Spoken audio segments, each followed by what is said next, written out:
கீரனூர் அப்படிங்கக்கூடிய ஊரே அந்த கொற்கை பக்கத்துல ஒரு ஊர் இருக்கு.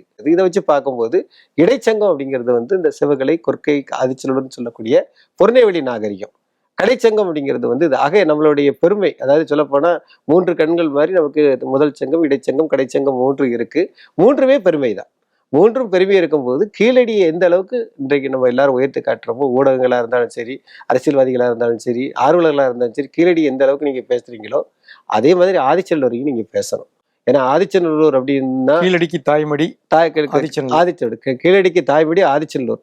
இதை வந்து உங்ககிட்ட நான் கோரிக்கை என்ன வச்சிரு அப்படின்னு சொன்னா, நீங்க மகனை பத்தியே பேசிட்டு இருக்கும்போது பெற்றெடுத்த தாயை பற்றியும் நீங்க பேசி தாயுடைய பெருமையும் கொஞ்சம் வெளியே கொண்டு போகணும். அப்படி வெளியே கொண்டு போனாதான் அது வந்து நம்ம வந்து நம்மளுடைய தமிழருடைய பெருமை இன்னும் பல ஆண்டுகளுக்கு முன்னே போன விஷயங்கள்லாம் நமக்கு தெரியும். எனக்கு வந்து கீழடியை வந்து நம்ம குறையெல்லாம் சொல்லவே இல்லை.